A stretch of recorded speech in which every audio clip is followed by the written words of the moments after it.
최영일의 시사본부. 안녕하십니까. 최영일의 시사본부 시작합니다. 눈 떠보니 새해 1월도 벌써 후반인데요. 첫 달 마무리 어떻게 하고 계십니까? 다가오는 설 명절 준비가 훅 닥쳐오기도 했고요. 시간에 쫓기면 마음이 급해지고 조금 앞서서 움직이면 마음이 여유롭습니다. 새해 평정심 잘 유지해야 되겠죠? 자, 대선까지는 44일 남았습니다. 민주당 이재명 후보는 경기도 일원을 순회하고 있죠. 메타버스 행보 이어가면서 부동산 공급을 확대하는 공약을 냈고요. 국민의힘 윤석열 후보는 외부 일정은 없지만 국민 제안 공약을 주말에 냈고 오늘은 외교 공약들을 냈습니다. 오늘도 대선 후보들의 공약 경쟁은 이어지고 있습니다. 자, 가상자산 폭락에 심란한 분도 계실 것 같고요. 또 광주 붕괴 사고에 중수본이 운영되는데 너무 늦었다, 이런 비판도 있습니다. 무엇보다 코로나19 오미크론 변이는 이제 우세종이 됐습니다. 방역체계 전환이 예고돼 있는데요. 발표에 따라서 혼동이 없도록 주의하셔야 할 것 같습니다. 오늘 하루 주요한 뉴스를 맥을 짚어서 분석하겠습니다. 일상의 힘을 지키는 최영일의 시사본부 출발합니다.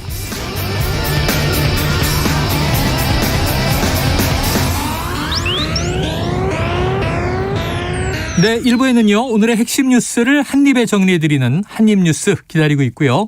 2부 10분 인터뷰, 탁현민 청와대 의전 비서관 연결해서 문재인 대통령의 중동 순방 일정, 어떤 과정이 있었고 성과는 어떠했는지 들어보겠습니다. 이어서 주간 이슈 먼데이, 국제본부도 준비가 돼 있습니다. 한입에 쏙 들어가는 뉴스와 찰떡궁합, 디저트송 신청 기다리고 있으니까요. 뉴스에 어울리는 노래가 있으면 문자 샵 9730으로 자유롭게 보내주세요. 선정되신 분께는 커피 쿠폰 보내드립니다. 짧은 문자 50원, 긴 문자 100원입니다.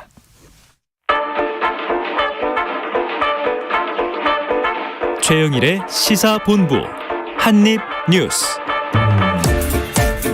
예, 월요일이 왔습니다. 주말 사이 쏟아진 핵심 뉴스를 한입에 정리해 보겠습니다. 박정호 오마이뉴스 기자, 김준일 뉴스톱 대표 나와 계십니다. 어서 오세요. 안녕하십니까. 참 여러 가지가 있는데 이게 또 계속 이어지고 있네요. 이른바 윤석열 후보의 배우자 김건희 씨의 녹취록. 이 스트레이트에서는 이제 2회 방영은 안 하기로 했고, 근데 이제 다른 프로그램과 채널들을 통해서 조각조각 나오는 것 같은데 이게 오늘 화제입니다. 유튜브 채널에서 공개한 김건희 씨 녹취록 중에 영빈관을 옮길 것이다. 이게 무슨 얘기예요, 박 기자님?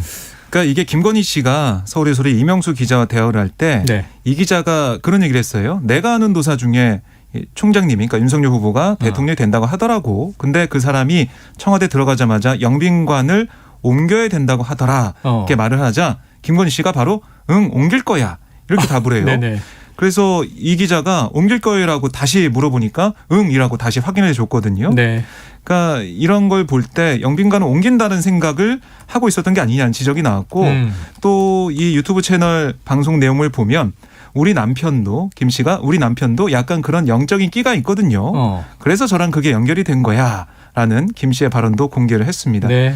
또 뭐 삼부토건 조남욱 전 회장과 관련해서 저는 삼부 회장님하고는 되게 오랫동안 우리 저 가족하고 같이 친하게 지냈고 뭐 그런 가족 같은 사이다라고 얘기를 했고, 또 인터뷰 요청을 하는 이 기자를 향해서는 나는 지금 어쨌든 후보고 인터뷰하면 안 되고 차라리 우리 오빠를 만나서 한번 물어봐요, 그런 거라고 했어요. 네. 그래서 오빠는 윤석열 후보가 아니라 친오빠를 얘기한 걸로 추정이 되고요. 네. 또 양재택 전 검사 부인에게 김 씨의 모친이 송금했다는 말이 나온다, 이런 이 기자의 말에 그때 애들 유학 가서 그때 보냈는데 우리가 돌아가면서 되게 친하게 지냈다.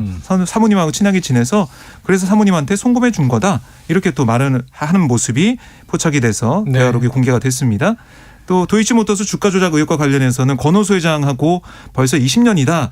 이런 발언도 있었고, 또 제보할 내용이 있다고 말을 하니까 이 기자가 내가 한동훈이한테 전달하라 그럴게, 뭐 이런 얘기도 하고, 또 일반 사람들은 바보들이라고 그랬잖아, 뭐 이런 말했던 그런 부분들도 공개가 됐습니다. 네, 참 여러 가지 얘기가 들어있어요. 이제 녹취가 7시간 넘는 분량. 그런데 이게 조각조각 나오니까 좀 혼란스럽기도 해요.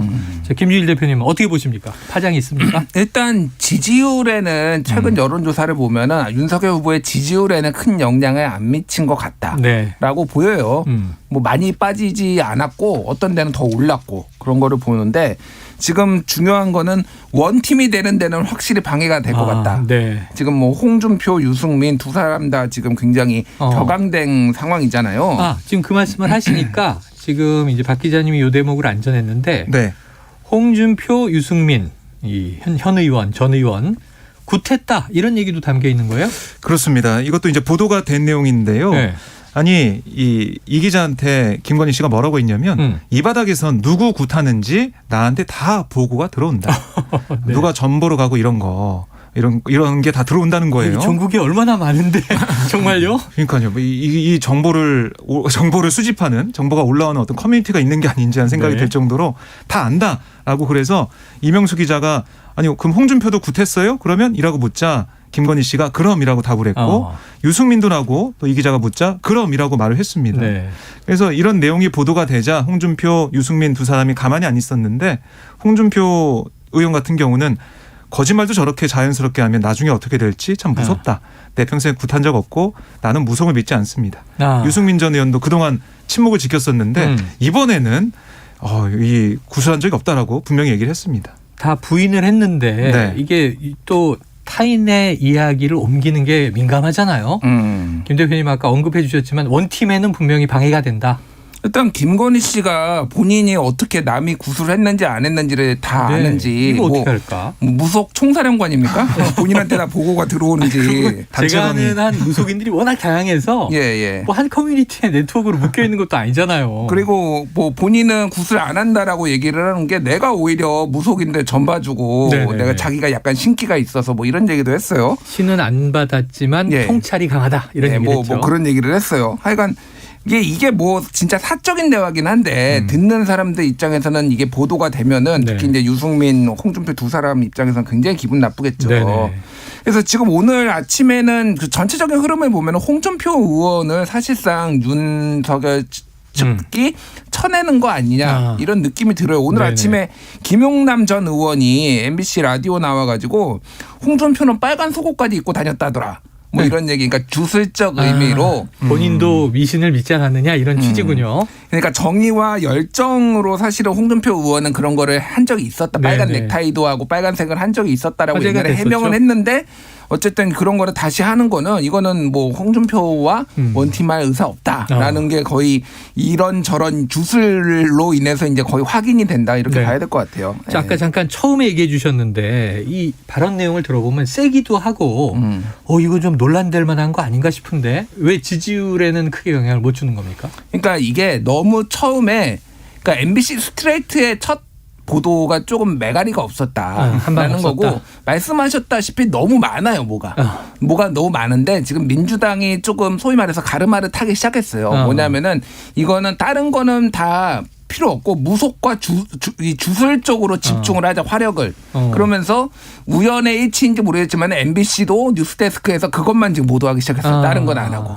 자, 그러다 보니까 저는 지금까지는 영향을 덜 받았는데 이게 보통 이런 사건이 있고 나서 한 여론조사에 반영되게 사흘 걸리거든요. 예. 사흘 뒤에는 저는 약간 빠질 것 같다 지금. 사흘 뒤에는 영향을 줄 것 같다. 예. 아까 처음에 얘기한 뭐 영빈관 발언 말이죠. 그러니까 일반 우리 청취자분들도 그렇고 청와대 뭐 전경이야 뉴스에 간혹 나오지만 어디가 뭐 영빈관이고 어디가 뭐 여민관이고 잘 모르잖아요. 네. 영빈관은 왜 옮기는 거예요? 옮긴다면?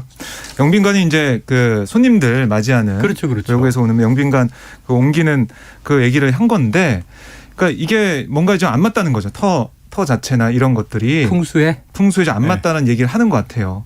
그래서 청와대 들어가면은 그걸 바꿔야 된다 이런 얘기를 도사들이 하는데 김건희 씨 여기서 긍정하면서 바꿀 거다, 옮길 거다 이런 얘기 하는 것 같습니다. 영빈관 터의 위치 같은 것도 알고 있으면 상당히 좀 정보도 있는 거네요. 그러니까요. 뭐 예전에 근데 청와대에 갔었잖아요. 그 임명장 받으려고. 검찰총장 때. 네, 검찰총장 남편이 이제 될 임명될 때. 그러니까 이제 봤겠죠. 유심히 여기는 터가 좋네. 여기는 터가 별로네. 뭐 이렇게 봤을 테고 사실 이 풍수지리 청와대 풍수지리에 대해서는 옛날부터 많이 나왔습니다. 네, 2019년에 유홍준 광화문 대통령시대위원회 자문위원이 여기 터 안 좋다. 풍수 안 좋다. 그 유명한 문화유산 답사기 예. 저자.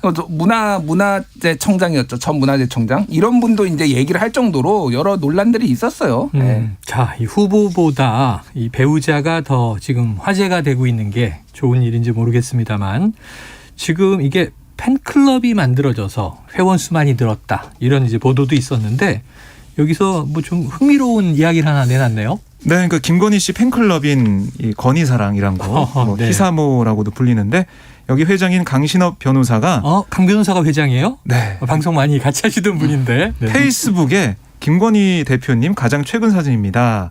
장소는 스튜디오입니다라고 하면서 스튜디오. 단발머리에 베이지색 정장 차림인 김 씨가 이 모니터를 바라보고 있는 사진 이걸 올렸어요. 네. 그래서 뭐 그러면서 강 변호사는 이게 뭐 여러 가지로 얘기하면서 대표님의 공개 등장도 임박했다. 이렇게 적었거든요. 그러니까 알고 봤더니 강 변호사가 올해 1월에 찍힌 이 사진을 제공을 받았고 이게 포털 사이트 같은데 검색하면 프로필 사진 이런 게 검색이 뜨잖아요. 네네. 그 프로필 사진 찍는 현장이다. 이런 설명까지 하고 있습니다. 올해 1월에 프로필 사진을 새로 찍었다. 그렇습니다. 그래서 얘기를 좀 들어보면 선대본 내부에서도 김 씨를 전담하는 팀이 출범할 거다. 네. 라는 얘기도 나오고 있고요. 막바지 구성 작업 중이다.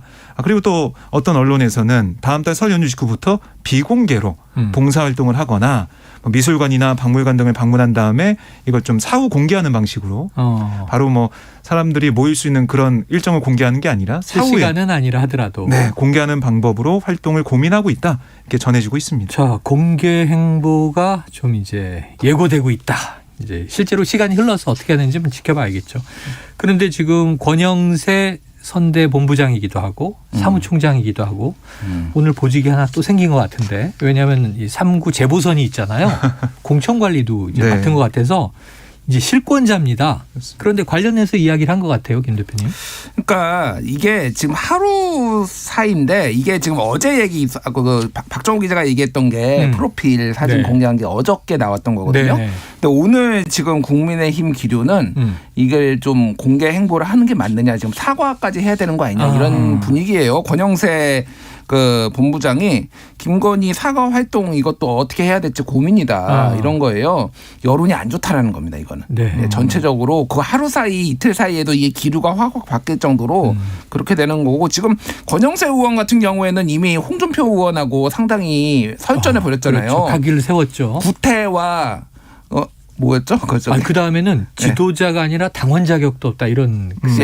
그러니까 홍준표 의원이 차라리 윤핵관들이 나 출당시켜달라.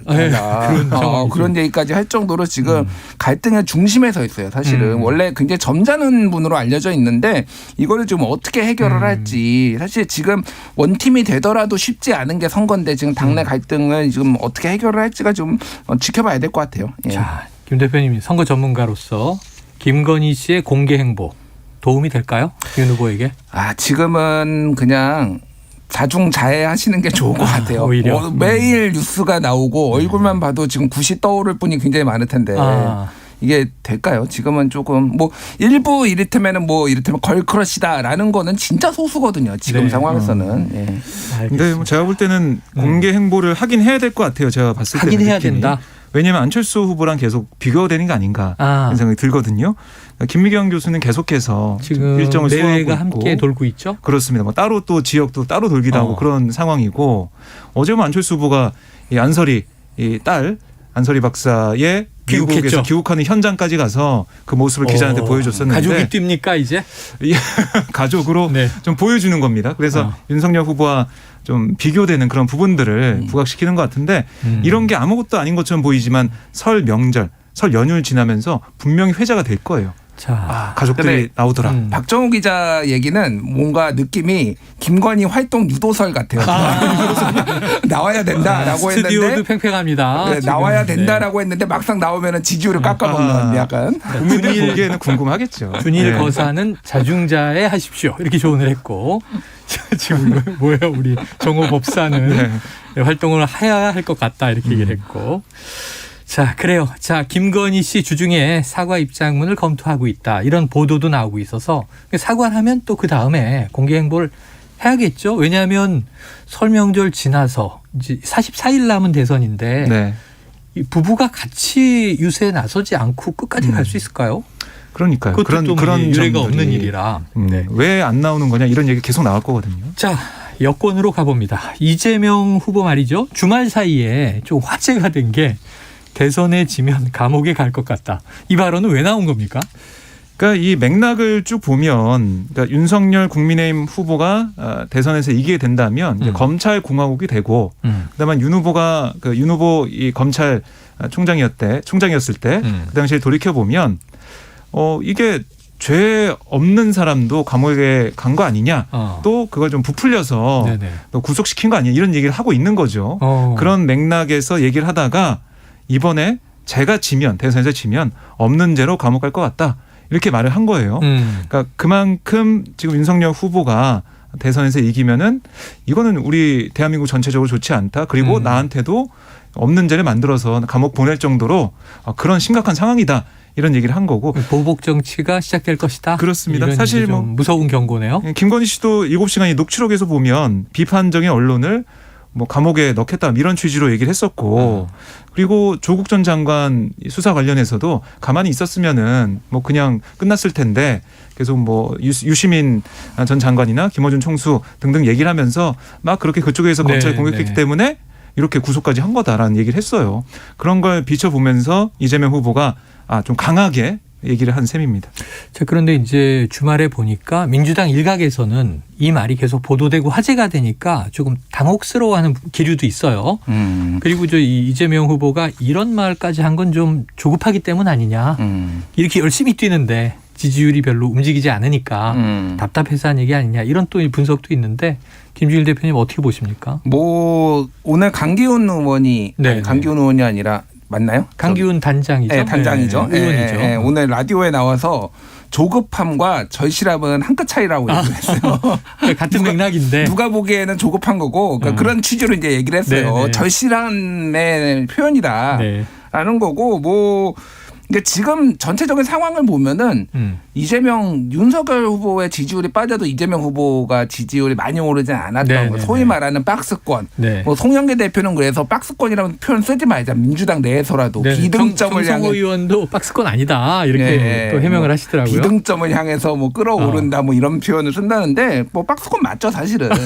근데 그거를 이제 어떻게 할 것인가 여러 가지 방법론 중에 있는데 하나가 소위 말해서 지금 위기론.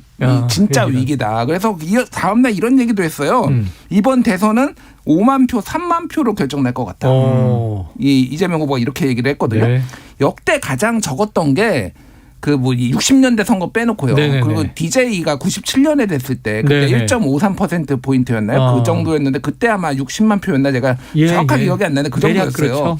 그러니까 5만 표, 3만 표라는 거는 진짜 초박빙이거든요. 그렇게 될지는 알 수 없으나 그 정도로 지금 절실하니 다 모여달라, 좀 힘 좀 실어달라 이런 취지에서 전체적으로 보면은 이제 민주 진영의 어떤 위기의식을 좀 고취하기 위해서 얘기를 꺼냈다 이렇게 봐야 될 것 같아요. 자, 조급함이냐 절박함이냐 종이 한 장 차이다. 그것도 뭐 와닿는 이야기인데 자, 박 기자님 이 발언 어떻게 들으셨는지도 궁금하고 국민의힘은 뭐라고 또 했어요? 국민의힘은 이걸 뭐 기점으로 해서 크게 좀 반발을 하고 있는데요. 지지율이 오르지 않으니까 국민을 상대로 엄포 정치하는 거 아니냐라고 김기현 국민의힘 원내대표가 페이스북에 썼고 대장동 게이트 몸통으로서 감옥에 갈 수밖에 없는 자신의 운명에 대해서 부지불식간에 그 진심을 토로한 게 아닌가 이렇게 반문하기도 했습니다. 그래서 뭐 나온 얘기를 보면 도둑이 재발절인 발언 아니냐. 또 뭐 대주는 돼지만 보인다라는 이 후보의 발언이 새삼 떠오른다 이런 얘기도 있었고 하태경 의원 같은 경우도 없는 죄 만들어 감옥 보낸 사람은 이재명 후보다라고 하면서 친형 강제 입원 논란을 지적하기도 했습니다. 서로 또 이제 아주 지금 새싸움이 뭐 대단합니다. 자, 이재명 후보는 오늘도 경기도 공약 발표했는데 경기도 순회 중이니까 또 발표 전에 큰 절을 했는데 자, 이 큰 절도 그렇고 이게 급한 마음의 발로 겠죠? 뭐 그렇죠. 지금 수도권 서울하고 지금 경기만 지금 계속 돌고 있어요. 최근에. 그리고 여기에서 주택 311만 호 공약도 나왔고, 250만 호에서 61만 호 더 더했어요. 올렸고. 어디다 지으실 건지는 제가 잘 모르겠습니다만 어쨌든 311만 호가 어느 정도냐면은 서울의 압구정동이 유일하게 아파트로만 구성된 동이에요. 거기 한양 아파트 있고 압구정 현대 아파트 오래됐죠? 있고 미성 아파트, 신사 미성 아파트까지 그러니까 법정동으로 거기가 다 그건데 거기가 저층 개발인데 가구 수가 1만 가구예요.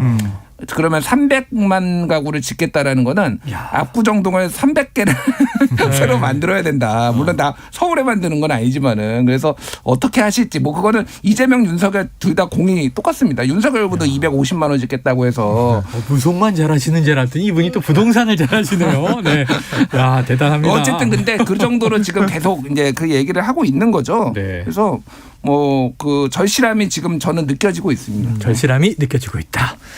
자, 지금 점심시간입니다. 교통 상황을 좀 알아보고 이 한입뉴스 이어가겠습니다. 교통정보센터의 김한나 리포터 나와주세요. 네, 현재 경부고속도로에 사고 소식이 있습니다. 서울 방면으로 남청주 부근 1차로에서 승용차 관련 사고를 처리하고 있어서 주의하셔야겠고요. 이후로 기흥 부근에서 수원 나들목까지 밀리고 더 가서 서울 요금소에서 양재 부근까지는 이동을 하면서 청소 작업을 하고 있어 주의하셔야겠습니다. 또 상습 정체 구간인 달래내 부근에서 반포 나들목까지 8km 정체고요.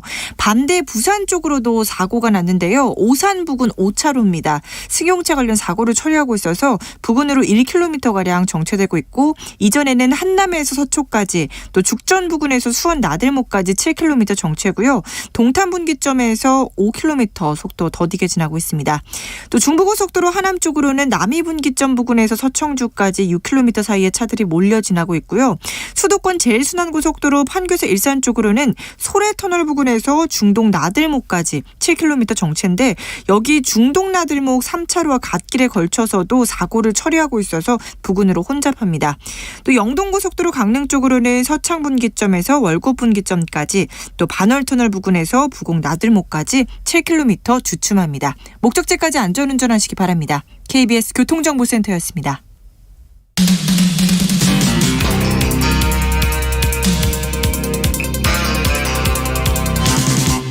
최영일의 시사본부.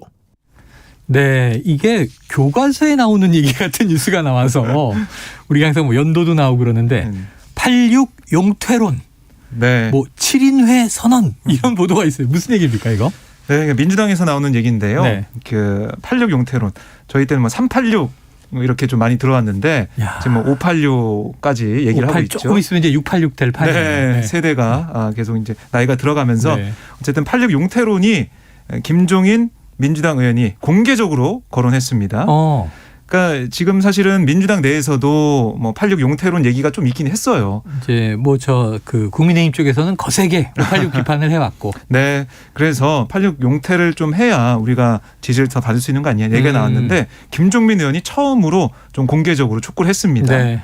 그러니까 이게 사실은 그동안 386 정치가 민주화 운동에 열망을 안고 정치에 뛰어들어서 30년이 됐는데 그동안 국회의원도 하고 장관도 하고 청와대 일도 했지만 또 여러 가지로 봤을 때 어려운 상황은 계속되고 있는 거 아니냐.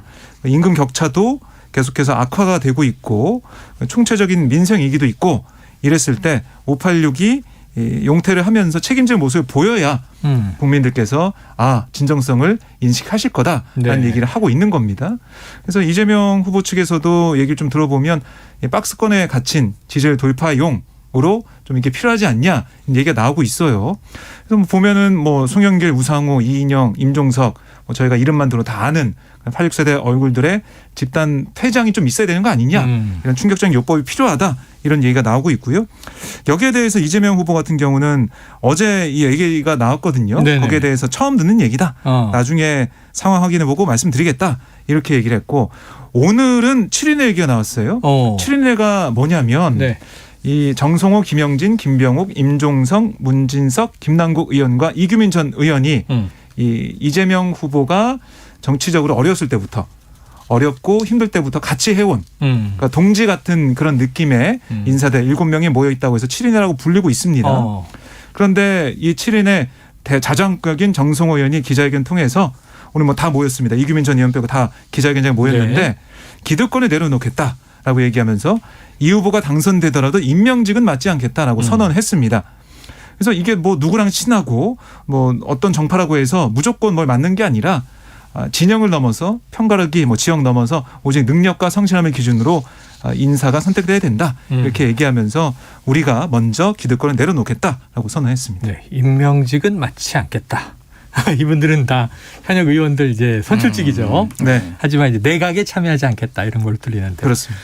야, 아까 잠깐 이제 86 용태론 얘기하다가 제가 딱 50대 중반, 네. 80년대 중반 학번, 60년대 중반 생이란 말이에요. 네. 딱 걸려 있어서 왜 이렇게 정치권에서 이제 86 그룹들은 이제 비판을 받는가? 혹시 또 김준일 대표님이 저도 용퇴하라고 그러지 않나 찔리고 있었는데 어떤 맥락이 좀 이 좋은 겁니까? 용퇴론 여기 도움이 될까요? 유튜브 댓글에 조아조아님이 김준일 퇴출시켜라 이렇게 적으셨네요. 네, 저도 같이 퇴출돼야 됩니까?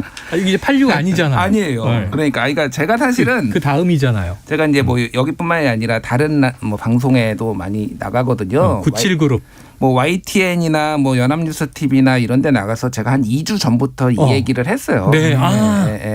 86 용태론 그때 얘기를. 사실 개인적으로도 뭐 그런 얘기를 했었잖아요. 맞아요. 예. 들었습니다. 그러니까 뭐냐면은 이재명 후보의 이 박스권 지지율이 뭐 이것도 해보고 저것도 해봐도 다 안 되는 거예요. 왜 탈출을 못 하느냐. 이건 민주당 내에서도 지금 고민이 있는 건데 그렇겠죠? 그 중에 하나로 이제 두 가지가 얘기가 되는 거예요. 하나는 그러니까 이재명이 집권했을 때 그때 이재명의 능력에 출중한 건 알겠는데 소위 말해서 유동규 같은 사람이 또 나오지 않으라는 법이 있느냐. 측근 주변에서. 측근에서 뭔가를 해먹는 거 예를 들면은 그런 것들을 어떻게 국민들을 안심시킬 것이냐에 네, 대한 네. 해법이 있어야 된다.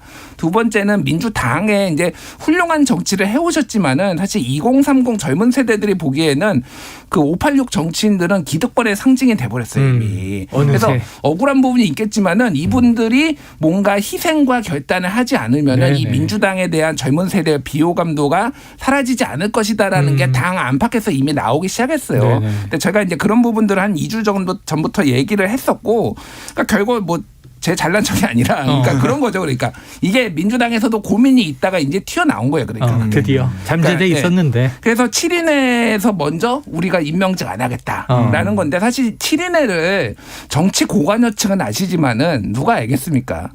이게 모델이 뭐냐면은 97년에 김대중 후보의 동교동계 측근들이 네. 우리 임명직 안 하겠다. 우리는 정부에 네. 참여 안 합니다. 안 하겠다라고 야인으로 선언을 한 거고 있겠습니다. 상도동계도 예전에 91년도 때도 그 비슷한 게 있었어요. 네네네. YS 정권 창출 때. 그러니까 그런 것들이 있는데 7인회는 사실은 그 동교동계 상도동계에 비해서 너무 약하다. 네. 사실 모르잖아요. 7인회 네네. 누가 있는지. 그렇죠. 그러니까 사실 여기에서 이름 들어도 모를 분들이 태반일 거예요. 더 나아가려면은 586 용태론까지 그래서 필요하다. 뭐 이런 얘기들이 나오는 거예요. 그러니까 임팩트를 지금. 높여야 한다. 자, 박 기자님 어때요? 우리 김준일 대표님의 네. 해설이 좀 설득력이 있습니까?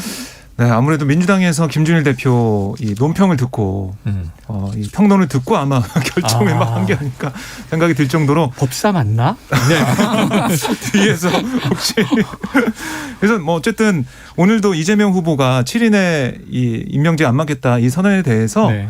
안타깝지만은 이게 우리 반성의 각오로 네. 좀 받아줬으면 좋겠다라고 얘기를 했어요. 그래요. 그러니까 어떻게 보면 이재명 후보 오늘 큰절한 것도 그렇고 또 7인의 이 용태 그러니까 임명직 안 하겠다는 그 선언도 그렇고 계속해서 좀 낮은 자세로 네. 특히 경기도가 의미가 있는 또 지역이기 때문에 여기서 화력을 좀 모아서 네. 최대한 바뀌는 뭐 달라진 모습을 보여주는 그런 전략인 것 같습니다. 그래요. 아유, 그런데 뭐 후보들 주변의 여러 가지 이야기를 정치적으로 해석하다 보면 이게 한입뉴스 시간이 훅 가는데 사실 국민들이 지켜봐야 할 것은 공약이죠. 그 공약을 지킬 것이냐 한 신뢰도 중요한데 양쪽의 공약도 짧게 보겠습니다. 이재명 후보는 홈커밍 31 메타버스 이런 이름이 등장해서 이거 뭔가 궁금하고요.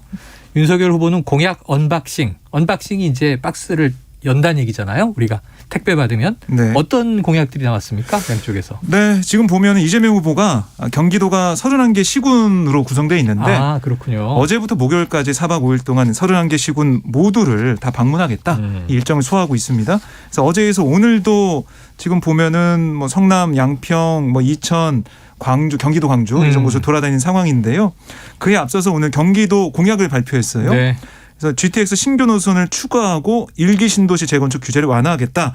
교통과 부동산 문제 이걸 바꾸겠다라는 약속을 했습니다. 네. 이걸 통해서 경기도 민심을 좀 계속해서 끌어오겠다 이런 얘기를 하는 것 같고요. 또 오늘 특히 주목되는 일정이 오후에 성남을 방문하는데 네. 상대원 시장을 찾습니다. 이재명 후보가. 근데 그 현장에 이낙연 전 대표가 참석을 합니다. 그래서 함께 메타버스를 타고 수도권 유세를 같이. 그렇습니다. 워낙에 수도권이 어렵기 때문에요. 함께 돌면서 지지층 결집을 좀 하겠다는 얘기를 하고 있는 거고요. 상대원 시작은 이재명 후보가 소년공을 일했던 상대원 공단 그 지역 의미도 있고 상대원 시장 화장실에서 어머니가 네네. 일했다. 그 지역이기도 하니까 여러 가지 정치적 의미 또 자신의 가족에 대한 의미를 담아서 발언할 거 보이고요. 윤석열 후보가 어제 국민공약 언박싱 데이를 했어요. 네네. 그러니까 지금 현재까지 1,500여 개의 국민 제안이 이 윤석열 후보한테 접수가 됐습니다. 홈페이지를 통해서. 근데 그중에 4개를 좀 다듬어서 발표를 했는데 네. 4개 잠깐 전해드리면 예. 부모 육아 재택 보장. 이거는 근로자들이 일정 기간 육아 재택근무를 선택하게 하고 육아 재택을 허용하는 그런 기업에 인센티브 준다 이런 거고 오토바이 교통안전 강화 이륜차부터 그러니까 영업용 이륜차부터 번호판 전면 부착 의무화 건강보험 가입자 정보 도용 방지 개인정보 불법 도용으로 인한 건강보험 재정 누수를 막겠다라는 거고요. 소방공무원 사기 충전 패키지 같은 경우는 공약을 보면 내외근 비율별로 심사 승진이 가능하도록 승진 구조를 개편하겠다 이렇게 강조하면서 디지털 플랫폼에서는 정부와 국민이 쌍방향 소통하는 이렇게 공약을 만들고 정책을 만들어 가겠다 이걸 보여준다는 의미가 있다는 게 윤석열 후보의 설명입니다. 네. 자, 어떻게 김준일 대표님 와닿는 공약이 있으세요? 뭐 다 와닿습니다. 훌륭한 공약들인데 지켰으면 좋겠고요. 이행이 중요하다. 예, 언박싱 데이는 민주당의 소확행 그거를 그대로 사실상 전 카피했다라고 뭐 생각을 해요. 왜냐하면 공약 공모 받아가지고 발표한 거 그중에서 지난번에 화제됐던 뭐 탈모 지원도 이렇게 올라온 거였죠. 청년들에게서. 그래서 국민의힘의 전략에 약간의 그 카피 전략도 좀 있는 것 같아요. 최근에 보면은 좋은 거는 근데 뭐 나쁠 건 없죠. 국민들한테 이득이 되면은 뭐가 됐든 하면 좋을 것 같습니다. 부동산 공약 이제 저 공급을 막 극대화하겠다. 이게 양쪽 다 마찬가지인 것 같은데. 최근에 두 사람 다 250만 호였는데 네. 거기에서 내가 250만 네네. 받고 61만 더 해서 311만 원 낸 거예요. 같은 게임 같은 느낌이 있네요. 뭐 60만 더. 계속 올라가고. 알겠습니다. 자, 이 끝으로 한 가지 짧게 전해드릴 소식은 오미크론 문제입니다. 지금 오늘 월요일 7,513명이 확진 발표됐는데 월요일 최다라고 하고요. 이번 주에 혹시 중반에 또 10,000명 넘느냐 아니냐 이제 오미크론 변이 때문에 감염력이 높아져서 걱정인데 문재인 대통령 얘기도 나왔고 지금 이 방역 체제 전환에 대한 예고가 지난주부터 있거든요. 어느 시점부터 어떻게 적용되는지 방역 당국의 발표를 예의주시하면서 오미크론에 대한 이 대비를 우리 모두 함께 잘해야 할 것 같습니다. 자, 한입뉴스는 여기서 오늘 정리하죠. 박정호 오마이뉴스 기자, 김준일 뉴스톱 대표 고맙습니다. 감사합니다. 자, 디저트송 7699님께서 신청해 주셨습니다. 민주당 86 용태론 듣다 보니 저의 최애 가수 86년생 보아님이 떠올랐어요. 야, 여기서 86년생은 86그룹이 아니죠. 네. 80년대 학번 얘기입니다. 60년대생. 보아의 아틀란티스 소녀 신청합니다. 보아는 용태 말고 영원히 노래해 주세요. 이런 팬심이 있어야 되는데 말이죠. 정치인들에게도. 자, 노래 듣고 2부로 돌아옵니다.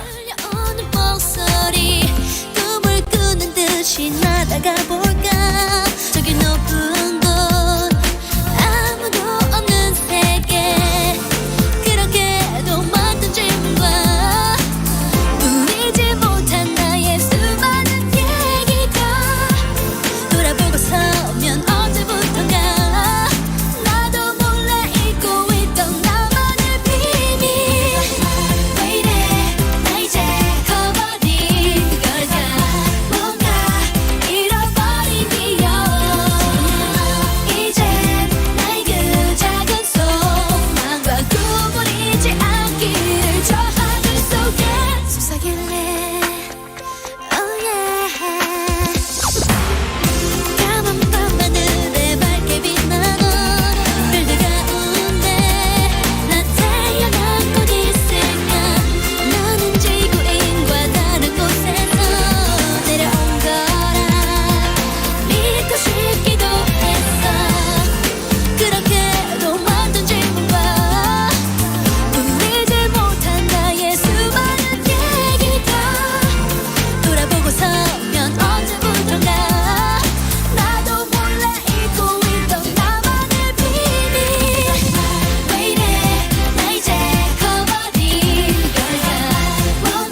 안녕하세요.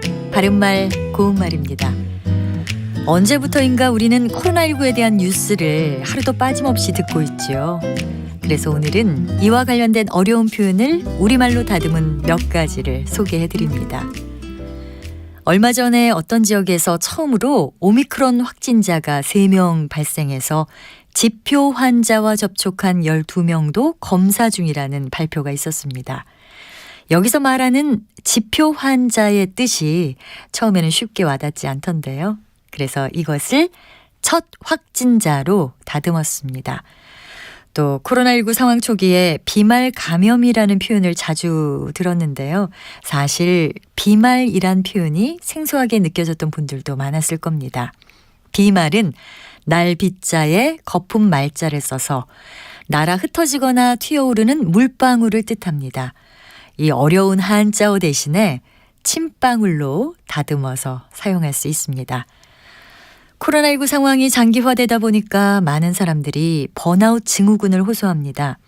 번아웃 증후군은 극도의 스트레스로 인해서 정신적, 육체적으로 기력이 소진돼 무기력증이나 우울증 따위에 빠지는 현상을 말하고요.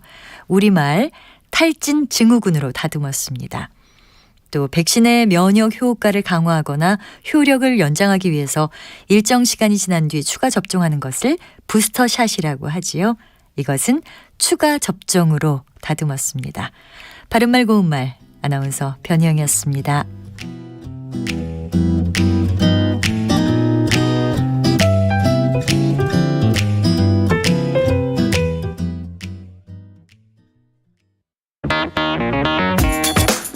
시선은 뜨겁다. 조직적으로 움직였다는 의심이 드는 사건입니다. 아니 정치 권력이 더 두 번째는 세죠. 뭐냐면 정말 진짜 지금 김영남 의원 때론 차갑게 식혀야 할 때도 있다. 그러니까 너는 죄가 있어. 이렇게 판단하는 건 잠시만요. 제가 아까 말씀드렸잖아요. 이제 그만 문제라고. 그만 제가 끊고 가겠습니다. 시선은 시원하다.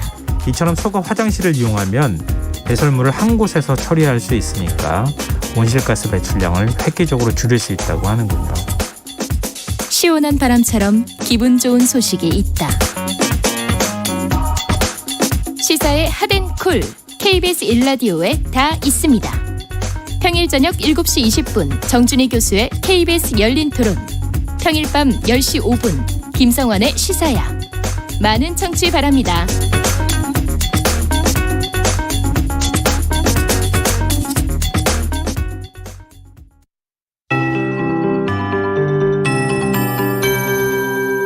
KBS 58분 날씨.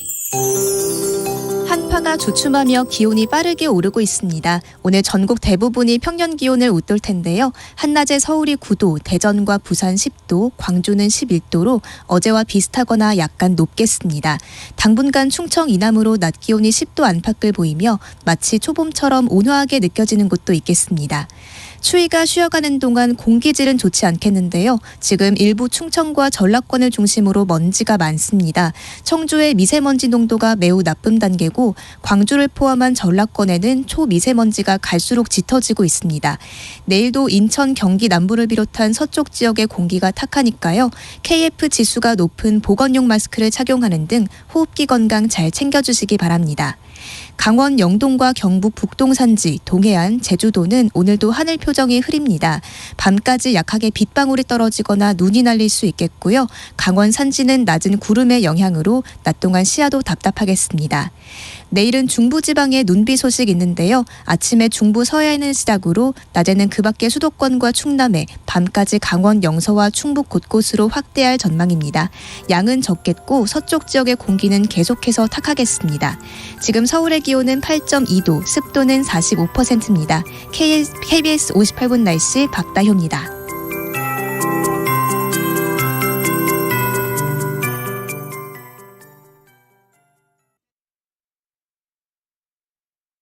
정성을 다하는 국민의 방송 KBS가 한시를 알려드립니다. AM 711kHz, FM 97.3MHz, KBS 1라디오입니다. HLKA.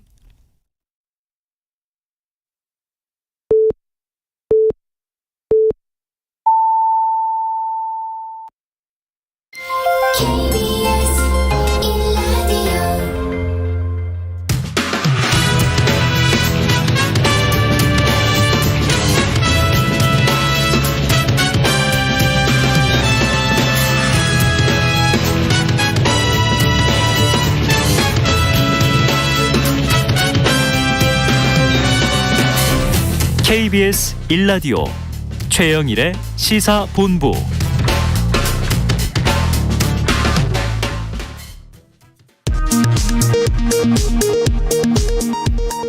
이 시각 라디오 정보센터 뉴스입니다. 더불어민주당은 국민의힘 윤석열 대선 후보와 부인 김건희 씨의 무속인 친분 의혹과 관련 무속인이 김 씨뿐 아니라 윤 후보에 상당한 영향력을 행사한 것으로 보인다면서 주술 대통령 후보 무속인 그 자체라고 맹공했습니다. 국민의힘 윤석열 대선 후보는 북한은 핵능력을 고도화하면서 극초음속 미사일 시험을 하는 등 노골적으로 도발해오고 있다. 민주당 정권의 한반도 평화 프로세스는 완전히 실패했다고 말했습니다. 국민의당 안철수 대선 후보는 4차 산업혁명, 공급망 쇼크, 탄소 중립 이슈 등으로 치열한 시대 에너지 주권 국가가 되는 것에 나라의 운명이 걸려있다며 에너지 전쟁 시대의 원전과 신재생 에너지 믹스는 필수다라고 말했습니다. 정의당 심상정 대선 후보는 불평등의 계곡에서 고통받는 시민들 곁에서 그분들과 함께 주류가 되기 위한 노력을 더 헌신적으로 해야 하지 않나 성찰했다고 말했습니다. 오는 25일에서 26일 열리는 미국 연방공개시장위원회 회의를 앞두고 시장에서는 연내 5차례 이상 기준금리 인상 가능성이 제기되고 있습니다. 지금까지 라디오 정보센터 뉴스 정한나였습니다.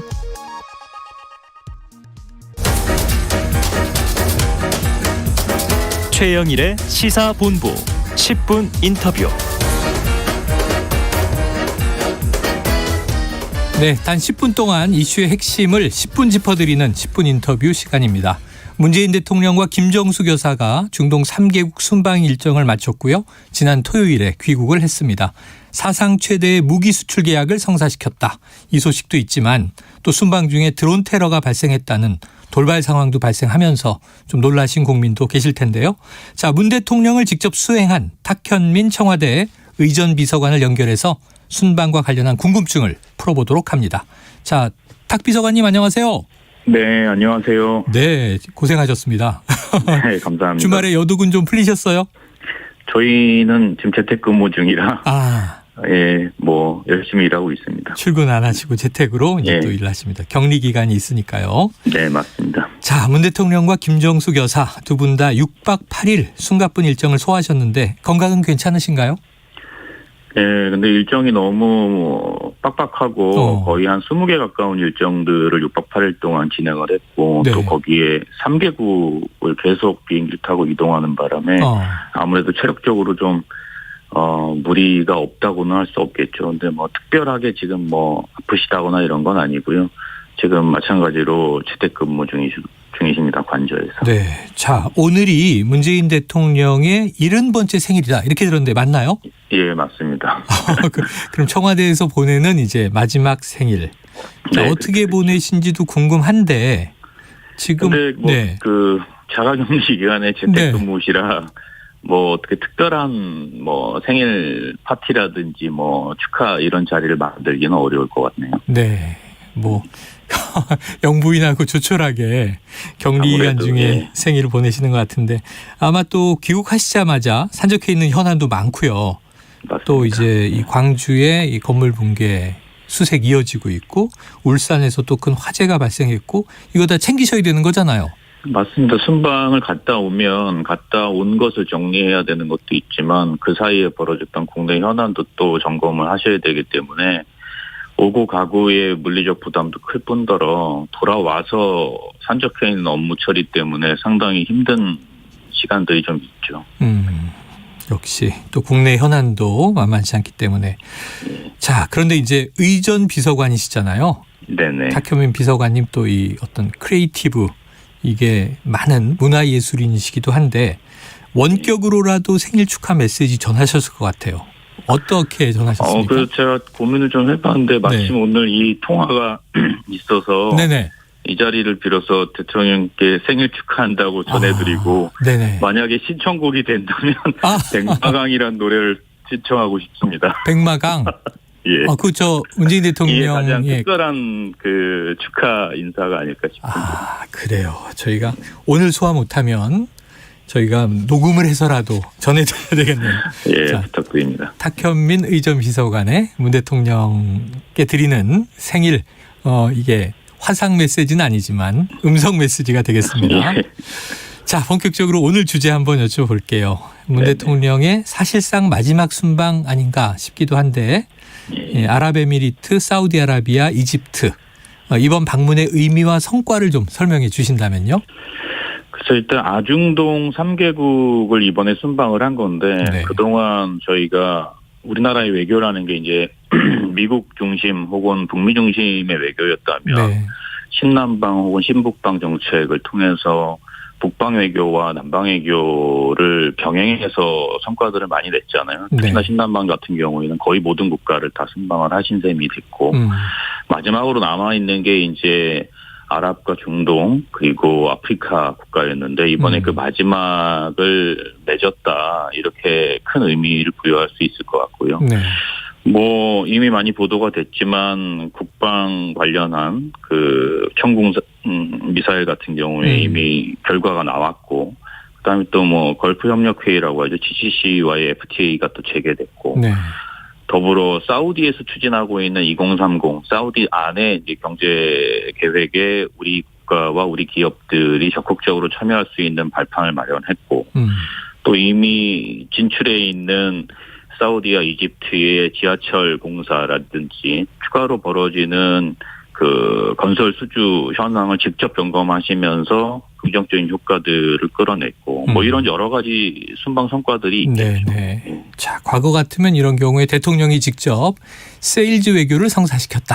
대서특필 되는데 요즘 대선판이라 이 소식이 이제 많이 전달되진 않은 것 같습니다. 뭐 대선도 대선이지만 뭐 어쨌든 같이 일하고 있는 저희 입장에서는 대통령의 순방 외교에 대해서 좀 박하지 않나 언론의 평가가 그런 아쉬움이들이 있습니다. 그래서 이렇게 연결된 김에 직접 여쭤보는 거죠. 어떤 성과들과 의미가 있습니까? 자, 보니까요. 김정숙 여사는 이제 문화외교 행보를 그동안 쭉 이어오셨는데 이번에도 청각 장애인들의 태권도 수업 참관, 또 훈민정음 해례본 영인본의 기증, 자, 영부인으로 다양한 일정을 소화하신 것도 눈에 띄었는데 현지 반응은 어떻든가요? 여사님의 여러 가지 일정들을 이렇게 보면 상당히 특색 있게 준비가 된 것들이 많이 보이실 거예요. 꼭 이번 순방뿐만 아니라 뭐 이를테면 오스트리아 순방 같은 경우도 현지의 그 고문서 같은 것들을 직접 참관하신다든지. 그때 왕자의 갑옷은 처음 봤습니다. 예, 맞습니다. 그 조선시대의 갑옷 전시회를 간다든지 아니면 그쪽과 관련한 그쪽의 사정에 특화되어 있는 프로그램들을 많이 기획해서 저희가 가는데요.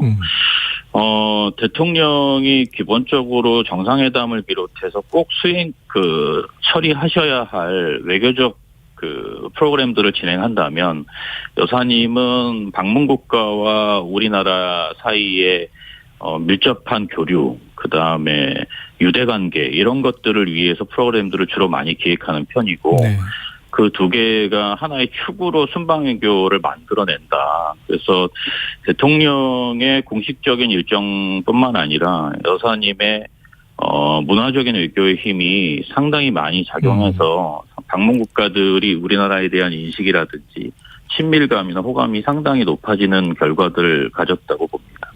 자, 대통령의 또 정상회담이나 협정, 뭐 계약 이런 것과 다르게 맞습니다. 일정이 짧은 경우는 한꺼번에 여러 가지를 할 수가 없잖아요. 그렇죠. 몸이 하나니까. 그렇기 때문에 결국은 여러 가지를 하려면 일종의 그 아이돌 그룹이 유닛 활동처럼 여러 사람들이 다양한 프로그램들에 참여해야 되는데 대통령과 여사님 그리고 이번 같은 경우는 일정이 더 짧아서 심지어는 외교부 장관과 정책실장까지 별도의 일정들을 막 추진하고 그랬어요. 알겠습니다. 아이돌 그룹의 유닛 활동 그러니까 와닿네요. 자, 지난주 이 여야 녹취록 공방 또 이 말씀하신 대로 문 대통령의 순방 소식에 좀 언론이 박한 것 같다 이런 말씀도 주셨는데 깜짝 놀랄 뉴스가 하나 중간에 나왔어요. 예멘 반군 후티가 아부다비에 드론 공습을 감행했다. 그래서 국민들이 많이 놀랐는데 이 아랍에미리트 무함마드 빈 자이드 알 나야한 아부다비 왕세자. 그 대면 정상회담이 안 된 거잖아요. 두바이에서 다행히 안 움직이셨다. 이런 후속 보도가 나왔는데. 그게 좀 이해가 안 가는 게 네. 보도의 흐름이 네네. 저희가 출발하기 전에 이미 수정된 그 일정을 공지를 했거든요. 아, 그러면은 수행 기자단에게도 네. 다 전달됐고. 아, 물론이죠. 네. 그래서 아마 비행기 안에서 배포된 일정표에는 분명히 그렇게 이미 정리가 돼 있었던 걸로 알고 있는데 마치 그게 어떤 갑작스러운 변화인 것처럼 네. 물론 그렇지 않은 보도도 있었지만 네. 그런 뉘앙스로 전달된 게 좀 애석하게 생각하고요. 순방을 떠나기 전에 특히나 이 아중동 같은 경우는 그 그러니까 그 왕정 국가가 네. 있기 때문에 네. 결국은 최종적인 결정은 해당 국가의 왕이 이제 하게 되는 거예요. 그래서 실무적으로 결정이 늦어질 수밖에 없고 또 여러 변화가 있을 수밖에 없죠. 예컨대 사우디 같은 경우에는 전혀 예정이 없이 사우디 왕세자가 공항에 직접 갑자기 나온다거나 네. 또 일정에 없던 만찬을 즉석에서 제안해서 저녁 때 갑자기 왕세자가 단독 만찬을 하게 된다거나 여러 가지 경우가 있거든요. 네네. 그래서 그런 부분은 이 순방이라는 것, 짧은 시간 정해놓은 순방 일정이라는 게 언제나 변화무쌍하게 진행된다는 정도로 이해해 주셔도 되지 않을까 그렇게 생각합니다. 자, 그런데 이제 지금 말씀하신 것의 연장선상인데 지금 뭐 야당은 또 대선 국면이 반영돼 있겠습니다만 이제 외교적 결례 비판 논란도 있고요. 또 순방 결과에 대해서도 공란 속의 맹물 순방이었다. 이게 아랍에미리트 원포인트 방문으로 충분하지 않았겠느냐. 이집트는 버킷리스트 방문이냐. 좀 반론을 주신다면 어떠세요? 그런 사고를 하기 때문에 참 걱정이 많아요. 그게 일종의 그 야당이 갖고 있는 일종의 클리셰 같은 건데 네. 대통령의 외교 순방은 본연의 책무인 거예요. 만약에 야당은 대통령이 그냥 앉아있길 바라면 그런 사람을 대통령 선정하고 네. 만드시면 되는 겁니다. 그냥 계속 앉아있는 사람으로. 네네. 그렇지만 지금 우리의 현실이 아시다시피 코로나19도 그렇고 신냉전도 그렇고 경제위기도 그렇고 대통령이 끊임없이 리더십을 발휘해야 하는 상황인 거예요. 네.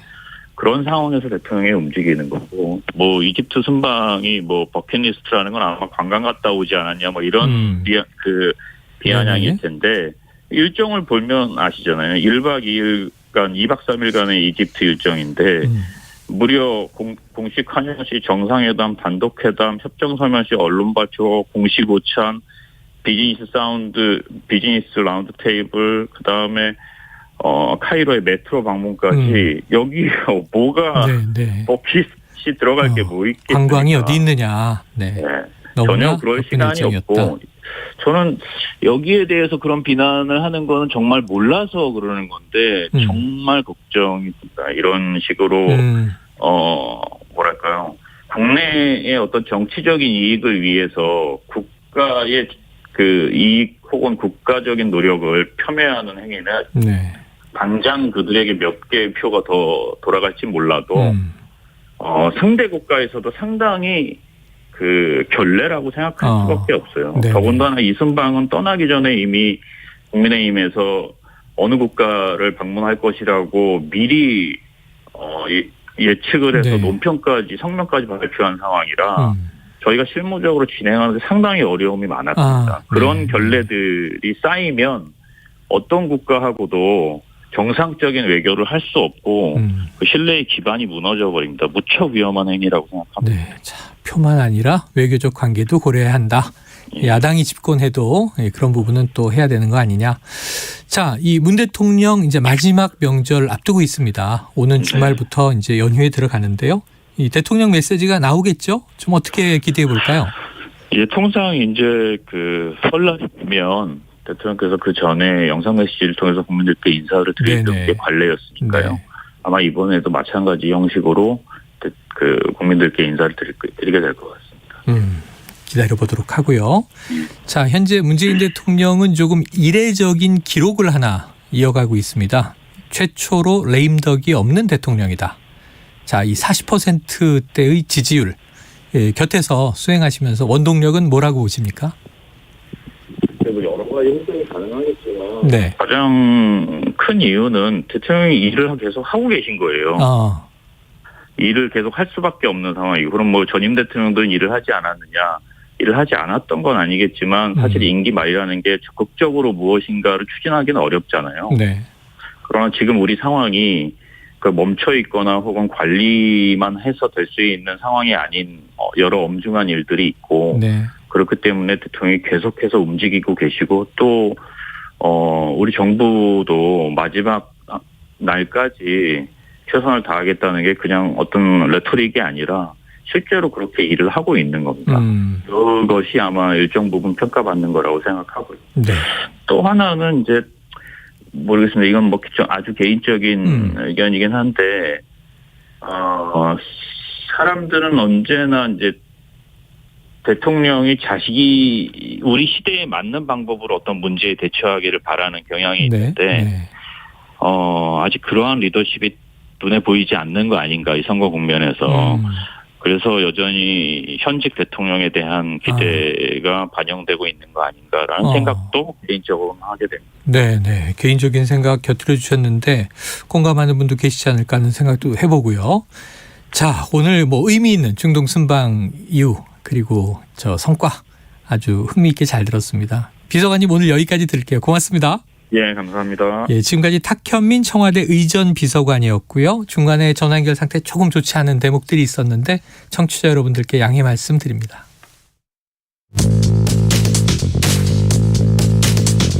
최영일의 시사본부는 여러분과 함께합니다. 짧은 문자 50원, 긴 문자 100원이 드는 샵 9730. 라디오 어플 콩과 유튜브는 무료로 참여하실 수 있습니다.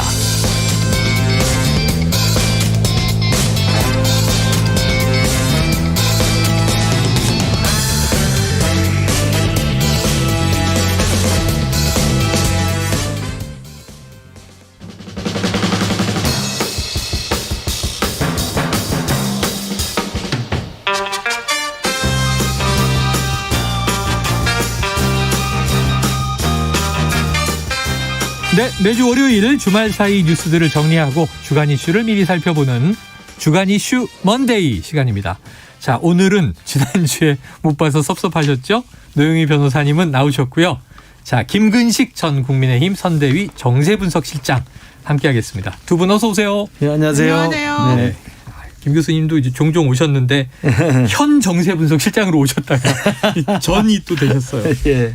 네, 대선판이 그만큼 급박하게 이제 돌아가는 건데, 자 이제 계속 지금 뭐 녹취록 파장이 있습니다. 네, 또 이제 이재명 후보 쪽에 이른바 욕설 녹취 파장도 있고요.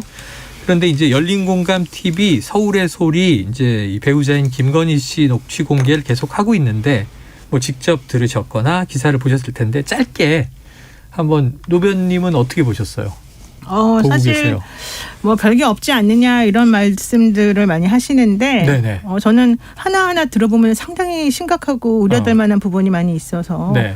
그 부분들을 조금 우리가 좀 제대로 좀 따져봐야 되지 않겠나. 왜냐하면 이게 뭐 자극적으로 단순히 무속이 어쩌고 이런 것보다는 네네. 그 안에 깔린 사고방식이나 일처리 방식 이제 이런 것들이 사실은 더 중요하다고 봅니다. 그러니까 이제 따져보면 이게 좀 심각할 수 있다. 근데 우리가 너무 이렇게 선정적으로 보고 넘어가는 거 아니냐. 그것만 집중하면은 큰 그림이 안 보여요. 자, 그러면 이제 좀 또 방어하셔야 되는 입장인데. 김근식 전 실장님은. 예. 이제 뭐 개인적인 뭐 편한 자리에 사담으로 이야기했던 게 이제 방송이 되는 것에 대해서는 국민의힘이나 윤석열 후보 측에서 계속 문제 제기를 해왔기 때문에 절차적인 이제 그건 뭐 국민들이 아시면 될 것 같고요. 그럼에도 불구하고 편한 자리에서 했던 말이라도 그 말이 지금 대통령의 부인으로서 지금 위치 지어져 있는 분의 말이기 때문에 행여라도 불안감을 주거나 또 우려를 줄 만한 그리고 제가 들어도 좀 정제되지 않은 표현들 부적절한 표현들이 있다고 하는 부분에 대해서는 아마도 이 부분은 좀 뼈아프게 생각을 해야 된다고 생각을 합니다. 그렇지만 어쨌든 저희들이 말할 수 있는 것은 나왔던 그 발언 내용들의 부적절함은 뭐 뒤에서 더 논의를 하도록 하고 그렇지만 그 취재의 어떤 방식이나 접근의 의도나 또 이것들이 편집돼서 지금 방송되는 어떤 과정들을 보면 다분히 정치적 공세의 의미가 있다는 말씀만 일단 드립니다. 정치 공세의 의미가 있다. 자, 뭐 윤석열 후보도 본인도 납득되지 않는 대목이 있더라 이런 얘기도 했죠. 자, 그래서 직접 한번 연결해 보려고 하는데요. 취재한 처음에 녹취된 쪽은 서울의 소리 이명구 기자이지만 이명수 기자이지만 오늘은 열린공감TV의 강진구 기자를 전화 연결해서 관련된 이야기를 들어보겠습니다. 자, 강 기자님 나와 계세요? 네, 나와 있습니다. 네, 안녕하세요. 네, 안녕하십니까. 바쁘실 텐데 감사드리고요. 네. 자, 지금 뭐 스튜디오에서 이야기 나누고 있습니다만 열린공감TV 또 서울의 소리. 자, 어제도 김건희 씨 통화 녹취 일부를 추가 공개했습니다. 그래서 네. 좀 여쭤보려고 합니다. 네네. 이 어제 추가 공개 부분에는 또 이 무속 부분이 많이 들어있고요. 기사도 오늘 네네. 많이 나왔는데 예. 자, 특별히 어떤 문제가 된다고 보시고 추가 공개를 네. 결정하신 건가요? 이유가 있겠죠? 그러니까 개인이 뭐 사주나 뭐 그 팔자 관상 이런 것들을 보는 것은 개인의 뭐 저는 뭐 신앙의 자유라고 생각을 합니다. 네. 그런데 문제는 김건희 씨는 그 대통령 그 후보자의 아주 매우 가까이서 영향을 미칠 수 있는 위치에 있는 분이고요. 네. 그런데 이제 윤석열 후보자가 그 뭐 손바닥에 왕자라든지 아니면 그 천공 그 스승금 논란을 일으켰지 않습니까? 네. 그래서 김건희 씨의 그런 그 무속 그 논란이 단순히 개인의 문제를 그치지 않고 결국은 그 대통령이 되겠다라고 하는 그 후보자에게까지 일정한 영향을 미치고 만약에 윤석열 후보자가 대통령이 된 경우에는 이제 국가의 주요한 이제 의사결정 과정에도 이런 김건희 씨의 이제 그 무속과 관련된 생각들이 영향을 미칠 수 있다. 네. 그런 차원에서 우려가 있기 때문에 저희들이 검증을 했던 거죠. 알겠습니다. 지금 하신 말씀과 연결이 되는데요. 오늘 주로 화제가 된 이야기가 네. 청와대 영빈관을 옮긴다 뭐 이런 이야기예요. 예. 이 맥락을 한번 쭉 직접 보셨을 테니까 어쩌다 네네. 나온 이야기고 어떤 배경, 어떤 의미의 이야기로 이해해야 될까요? 네, 이건 이제 이명수 기자가 이제 김건희 씨하고 최초 통화를 해서 어느 정도 시간이 지나서 서로의 신뢰관계가 이제 네. 싹 형성이 돼 있는 상황에서 김건희 씨가 이제 무속에 대해서 그 과도하게 이제 심취돼 있다라고 하는 걸 저희가 이제 확인을 하고 과연 이제 이러한 무속에 심취돼 있는 것들이 국가의 중대사 결정에 실제로 영향을 줄 수 있을지 여부를 부분과 관련해서 저희가 한번 좀 질문을 한번 해본 겁니다. 네. 그래서 역대 대통령들이 그 청와대 그 나오고 난 뒤에는 항상 굳은 일을 당하고 그랬는데 그게 영빈관 터가 안 좋아서 그렇다는 얘기가 있다. 뭐 도서에 따르면 그래서 네. 영빈관을 옮겨야 된다라고 하는 얘기가 있다고 하니까 김건희 씨가 이 얘기를 듣고 뭐 조금도 뭐 망설임 없이 바로 그럼 영빈관을 옮기겠다라고 하는 얘기를 했던 겁니다. 네. 자, 뭐 관련 이야기들이 여러 가지 있는데 자, 윤석열 국민의힘 대선 후보가 무속인의 조언을 받아서 이 코로나19 초기죠. 이 신천지 압수수색 영장을 거부했다는 의혹. 이건 일전에 나왔던 건데요. 오늘 검찰이 수사에 착수했다는 보도가 있습니다. 이것도 녹음 파일에 기반해서 처음 알려진 내용인 거죠? 우리 건진이나 이제 청구와 관련해서는 그 저희 이제 질문을 했고 여기에 대해서 김건희 씨가 답변을 한 건 있는데 여기에 뭐 신천지가 직접 언급이 된 것은 저희 녹취 파일에는 없습니다. 그건 녹취 파일에 나오는 내용은 아니다. 네, 예. 네. 자, 그럼 이제 의혹에 대해서는 이제 검찰이 또 밝혀야 될 것 같고요. 예. 자, 이 삼부토건 조남욱 회장과의 친분을 언급한 부분도 이제 공개가 됐습니다. 네. 오늘 노컷뉴스 보도에 따르면 이 윤석열 후보의 삼부토건 수사 봐주기 의혹이 있었다 이런 제기가 있었는데 지금 열린공감TV가 이 조 회장 관련 취재를 워낙 많이 하셨으니까 이건 좀 일리가 있는 내용입니까? 네, 일단은 저희는 이제 조남욱 그 회장과 관련된 취재를 쭉 해봤는데 조남욱 회장은 이제 재벌 권력과 그 검찰 권력의 그 중심에 있었던 사람이고 그 이 가운데서 김건희 씨하고 윤석열 후보자가 그 결혼을 하는 가운데서도 중요한 역할을 했을 거라고 봤는데 이번에 녹취 파일에 그 결국 조남욱 그 회장과 아주 가까이 오랜 인연이 가까이 있다. 당구는 무정 스님이 두 사람을 맺어줬다라고 하는 걸 이제 확인을 공식적으로 했죠. 그런데 무정 스님은 뭐 얘기를 들었지만 정통 그 승려는 아니고요. 네. 그 두 사람이 인연을 맺게 해준 그 얘기도 들어보게 되면 일반인들이 쉽게 납득하기 어려운 좀 비상식적인, 비합리적인 얘기를 가지고 두 사람을 맺어줬잖아요. 예. 네. 네. 그래서, 이 아마도 삼부토건 조남욱 회장 자체가 저희가 알기로는 이 조 씨 일가가 무속에 굉장히 심취한 집안으로 저희는 이제 취재해서 파악을 하고 있는데요. 김건희 씨의 현재 그 무속에 대한 심취에도 이 조남욱 회장이 일정한 영향을 미쳤을 거라고 저희는 이제 보고 있습니다. 추정하고 있다.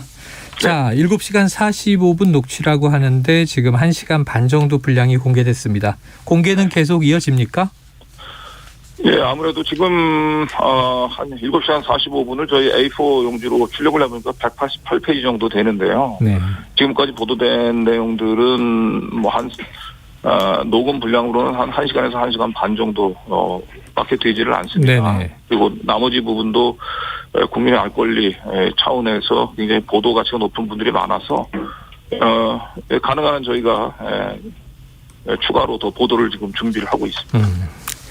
지난주에는 이제 백은종 대표를 연결했는데 그때는 김병민 대변인이 이 정치적인 의도 가지고 지금 이거 하시는 거 아니냐 하는 또 반론을 폈어요. 오늘은 국민의힘 측에 이제 김근식 전 실장 나와 계신데 혹시 실장님 뭐 여쭤보실 거 있습니까? 예, 말씀 잘 들었습니다. 한 가지 여쭤볼게요. 지금 방송 인터뷰 중에 지금 말씀을 하신 걸로 제가 이해가 되는데요. 그 청와대 영빈관터가 전직 대통령이 좀 결말이 안 좋아서 옮겨야 된다는 말이 많았고 그래서 그런 이야기를 그 이 기자를 통해 가지고 김건희 씨한테 물어봤다는 말씀이시죠?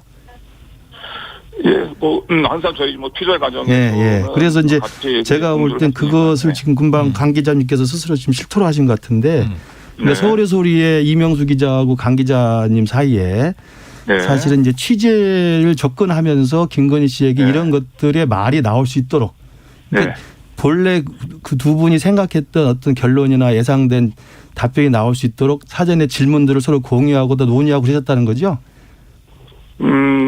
그걸 이제 뭐 그 사전에 계획을 짰다 공모를 했다라고 얘기를 하니까 좀 표현이 좀. 예, 근데 그런 맥락으로 충분히 이해가 되고요. 그러니까 김건희 씨 입에서 스스로 청와대 영빈관터가 안 좋아서 전직 대통령이 비참했다라는 이야기를 하는 게 아니고 그런 소문이 돌고 그런 이야기가 도니까 그걸 잡아서 김건희 씨에 그걸 물어본 거지 않습니까? 그러니까 저는 지금 우리 강 기자께서 직접 말씀하신 것처럼 열린 공감 TV하고 서울의 소리 방송에서 김건희 씨로부터 정치적인 어떤 의미 있는 발언들을 유도하기 위해서 상당히 사전에 질문들을 많이 논의를 하신 것 같아요. 예. 이번에 법원의 결정에서 나왔지만은 그 대통령 그 후보자의 매우 가까이서 영향을 미칠 수 있는 위치에 있는 위치에 있는 분이 여러 가지 사회적인 현안, 그다음에 이제 정치적인 현안에 대해서 어떤 생각들, 어떤 견해를 표출하는지는 국민들이 대통령을 선택하는 데 있어서 매우 중요한 공적인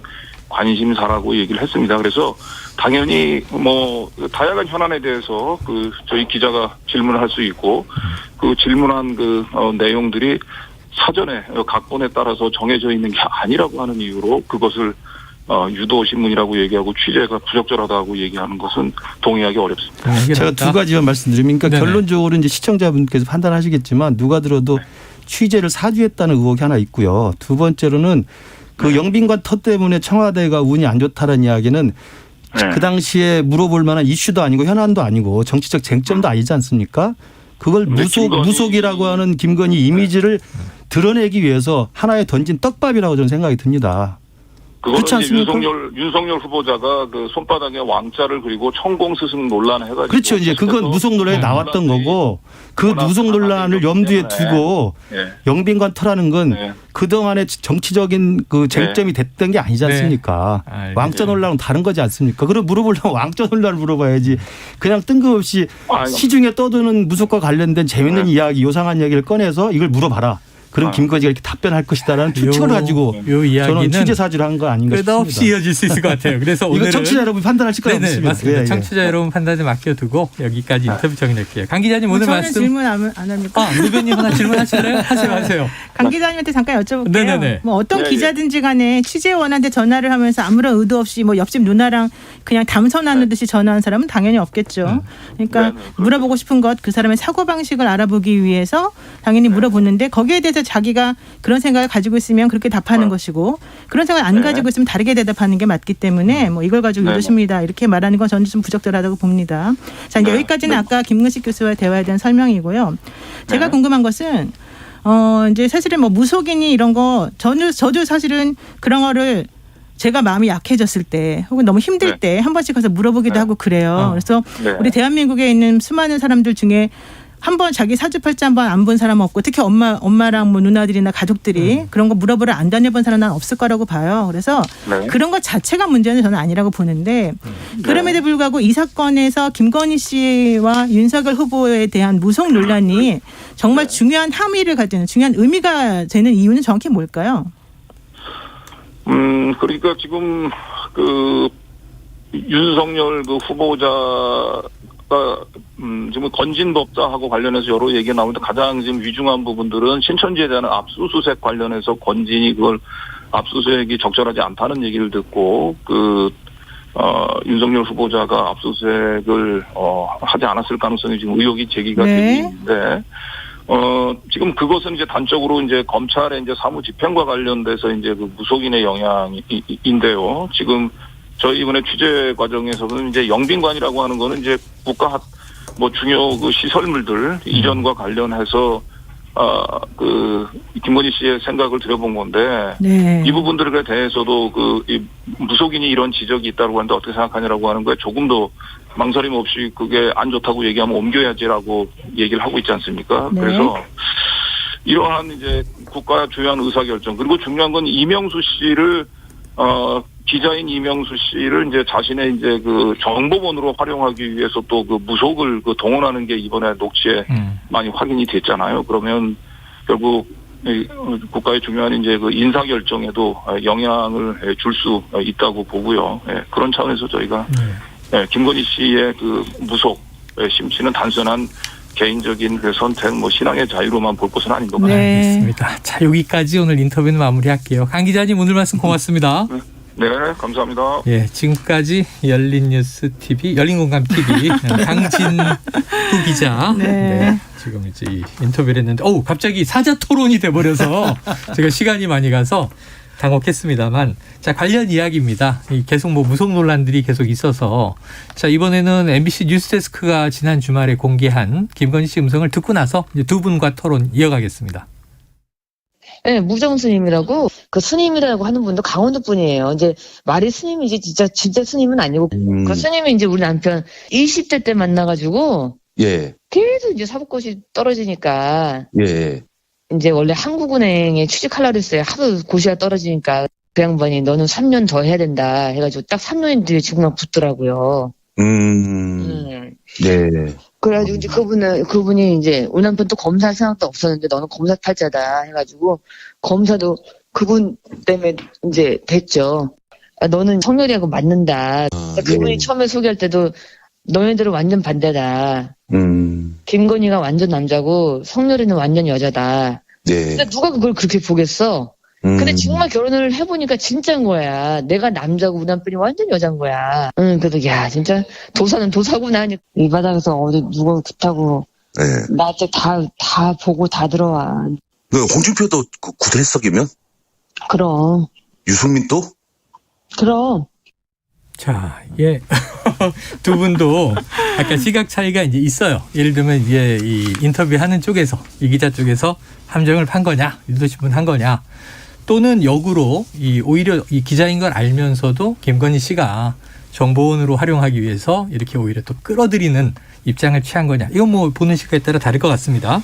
근데 지금 들은 이야기에서 무엇보다 문제는 윤석열 후보, 대통령 후보 본인이 무속에 관심이 많다 이런 취재 얘기가 나와서 자, 여기에 대해서는 그 두 분, 김 전 실장님 어떠세요? 글쎄요, 저는 윤석열 후보 본인이 무속에 관심이 많다는 것으로 들리는 대목은 저는 잘 느끼지 못했습니다. 느끼지 못했다. 그러니까 뭐 많은 분들이 이제 우려하는 것처럼 김건희 씨가 이제 그 점을 보는 거나 아니면 이런 그 운세를 보는 거나 뭐 사주 이런 걸 보는 것에 관심이 있다는 것은 좀 느껴집니다만은 그것이 윤석열 후보 본인이 그런 것들에 관심을 가지고 중요한 결정을 할 때 거기에 따른다는 걸로 느끼지는 않고요. 지금 이야기 지금 녹취 중에 나온 것 중에 하나가 사법고시를 보는데 더 구수까지 해라라고 했다는 거하고 뭐 검사 될 팔자다 이렇게 했다는 건데 그건 뭐 금방 다 아까 그 우리 저 에커께서도 말씀하셨습니다만 노영희 변호사도 말씀하셨습니다만 사람이 힘들고 또 뭔가 그 고민을 해야 되고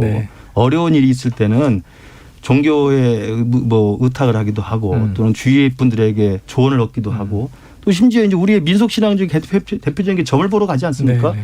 봐가지고 운세를 보기도 하고 또 컨설트도 받는 거고요. 네. 그리고 또 위로를 받기도 해요. 이제 그런 것들 중에 일부였던 거라고 저는 생각을 합니다. 칠수 육수 하는데 시험을 포기할까 그랬는데 주위 사람 중에 하나가 그래도 해봐라 될 거다라고 이야기하면 그건 일종의 위로가 되는 거거든요. 그걸 뭐 그 젊었을 때 이야기를 대통령이 돼가지고 국정운영하는데 무속에 빠져서 한다고 저는 확대해서 가는 건 제가 볼 때 아까 말씀하신 것 드린 것처럼 열린공감 TV하고 서울의 방송이 의도적으로 정치적 흠집내비를 위해서 그런 말들을 끄집어낸 저런 취재 사지라고 생각해요. 확대 해석이다 이렇게 하셨는데 노 변호사님 아까 질문 취지가 네. 우리 일반 국민 중에 그런 것에 의존하기도 하는데 문제는 하고 질문을 하셨단 네, 말이에요. 네. 어떻게 들으셨어요? 이거 되게 중요한 포인트인데요. 네. 단순히 그냥 마음이 힘들고 어떻게 살아야 할지 모를 때 그냥 말 한 번 듣고서 마음이 좀 편안해지고 네네. 행복감 느끼는 그런 정도면 상관이 없는 겁니다. 그런데 그렇지 않고요. 지금 김건희 씨 말을 들어보면 남편은 직업을 구하는데도 이러한 종류의 그런 무속적인 얘기를 듣고서는 해봤는데 맞더라. 중요한 건 맞더라요. 맞더라. 두 맞는 번째, 경험을 했다. 결혼을 할 때도 이렇게 연결됐고 그런 사고방식을 가진 그것을 아주 잘 믿는 그런 사람하고 연결시켜줬는데 역시 잘 맞더라. 뭐 남편은 뭐 호랍이상 자기는 과부상이었는데 이렇게 해서 뭐 영적인 끼가 있는 사람 이러면서 서로 얘기를 하잖아요. 네. 그러니까 직업, 결혼 이런 매우 중요한 의사결정에 항상 제일 중요한 거예요. 네, 항상 여기 지금 이 무속 신앙이 연결돼 있다는 거예요. 세 번째로는 그래서 앞으로 어떻게 살아야 될지를 결정하는 데에도 역시 이 무속신앙이 매우 중요한 영향을 미치는 것 같고 더 중요한 건 그런 것을 통해서 마음의 위안만 얻고 끝나는 게 아니라 그렇게 되니 정말 맞는 거야. 난 그렇게 되니까 이걸 믿을 수밖에 없어. 그래서 계속해서 모든 의사결정할 때 여기에 물어보고 할 수밖에 없어라는 말이 뒤에 생략돼 있다는 거죠. 그래서 더 중요한 건 뭐냐면 제가 심리학적 이론을 하나만 설명을 드릴게요. 우리가 비둘기를 가지고서 심리학에서 실험을 해요. 미신적 행동이라는 이름으로 실험을 합니다. 행동심리학에서. 비둘기가 뭐 먹이를 먹고 싶어서 A에 있는 그 모이통하고 B에 있는 모이통하고 두 군데서 막 뭘 쪼아요. 근데 아무것도 안 나와 처음에는. 근데 실험하는 사람이 A에 있는 것에서 어떤 이 비둘기가 뭐 날개를 푸드덕 두 번 돌리고 머리를 이렇게 흔들었을 때 한번 물을 딱 주는 거야. 그 얘는 어쩌다 한번 그 물이 나왔지만 자기가 왜 물이 나왔는지 모르니까 그렇죠. 물을 먹고 싶을 때 계속 그 행동을 하는 거예요. 그러면 이 사람은 이 비둘기는 뭐라고 생각하냐면 그러한 미신적 행동이 결국엔 나에게 물을 준다라고 생각한다는 거예요. 내가 이렇게 하니까 이게 바로 미신적 행동을 학습하게 되는 그런 과정이거든요. 바로 무속신앙의 문제점이 바로 그런 거예요. 정말로 실제 뭐 3년 동안 더 하라고 하는 그 무속하는 말에 사람의 말을 들어서 혹은 그 사람 말이 맞았기 때문에 그런 건지 아닌지 모르잖아요. 우리는. 그런데 한두 번 경험이 쌓이다 보고 그렇게 중요한 상황에서 그게 맞다 보면요. 맞나 보네.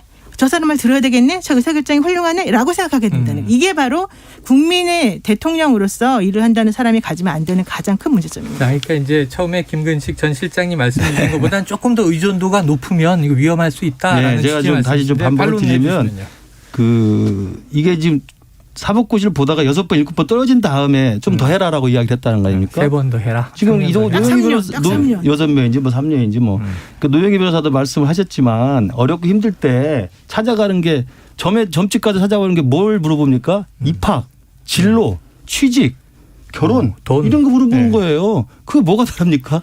그걸 가지고 이게 굉장히 큰일 난 것처럼 이야기하는 것 자체가 저는 굉장히 정치적 공세라고 보고요. 무속신앙 그러는데 잘 아시는 것처럼 무속이라고 하는 게 마치 구판 벌려가지고 무슨 신기 있는 사람들 와가지고 무당놀이 하는 것처럼 생각하는 건 문제가 좀 있다고 생각합니다. 그런 것에 의존하거나 거기에 빠져 있는 건 굉장히 문제가 있죠.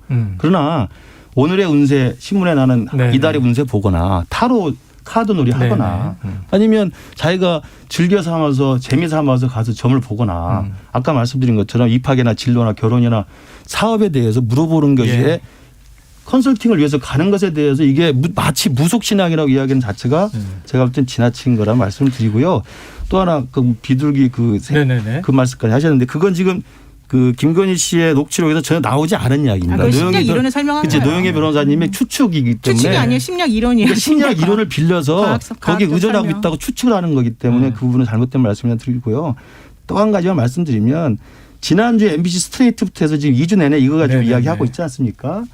저는 이게 왜 국민의힘에서 생태탕 시즌2라고 이야기하냐면 여론조사 결과를 보시면 될 거예요. 이게 무슨 관원증도 아니고 믿었던 후배라고 하는 기자한테 편하게 생각해서 이런 이야기 저런 이야기 전개되지 않은 말들을 한 것을 마치 관원증처럼 7시간 45분짜리 돌려가지고 그거 가지고 우리가 지켜보고 싸우고 희희당당하는 게 제가 볼 땐 정치판에 맞지 않다고 생각합니다. 대단할 거 없는 사적인 대화일 뿐이다. 이런 취지신데 요거 하나 여쭤볼게. 근데 이 안에서 지금 말씀하신 대로 뭐 구판 벌이고 그런 문제지만 조언으로 그냥 타로 카드 보고 참고하듯이 인생의 조언을 얻는 정도 수준이면 뭐가 문제냐. 근데 그렇지 않을 의존성이 엿보인다. 이런 이제 그럼요. 이게 느낌이세요? 왜냐하면 중요한 게 뭐냐면요.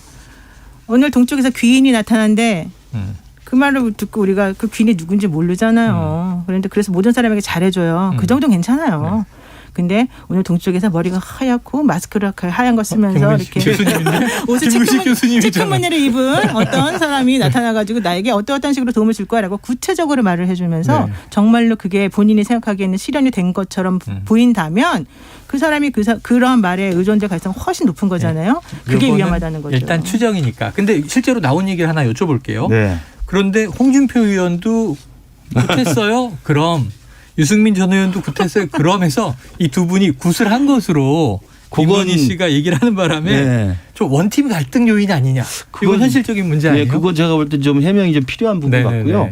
오늘 윤석열 후보도 아마 그것을 포함해서 녹취록 발언 때문에 상처를 줬다면 그분들이 사과를 한다고 이야기했습니다. 저는 거기에 홍준표, 유승민 의원이 포함이 될 거라고 생각이 들고요. 타인의 이름이 또 등장했으니까. 왜냐하면 제가 알기로도 홍준표 의원하고 유승민 의원이 정치판에서 수십 년을 있었던 분이신데 구판을 벌였겠습니까? 그런 분은 아니다. 제 추측에는 제가 김건희 대표한테 직접 확인을 지금 안 해봤습니다만 제 추측에는 김건희 대표가 워낙 이런 사주, 운세 이런 점 같은 데 관심이 많고 실제로 국민대 학위 논문도 운세 콘텐츠에 관한 이런 거잖아요. 게임 그거잖아요. 그러니까 그런 것에 관심이 많기 때문에 점이라는 데에 대한 긍정적인 어떤 호감 같은 걸 가질 수 있는 사람이라고 생각합니다. 그러면 이런 분이 점이라고 하는 긍정적인 어떤 내용들에 대해서 이 점과 굿을 저는 혼동했다고 봐요. 홍준표 의원과 유승민 의원의 굿을 했다고 그 이명수 기자의 그 유도 질문에 저는 답했던 이유는 점하고 굿을 헷갈려 가지고 홍준표 의원 그 빨간색 넥타이 좋아하시는 거, 빨간색 스카프하고 뭐 심지어는 뭐 빨간색 뭐 한다는 이야기까지는 정치판에 다 알려진 사실 아닙니까? 그러니까 아마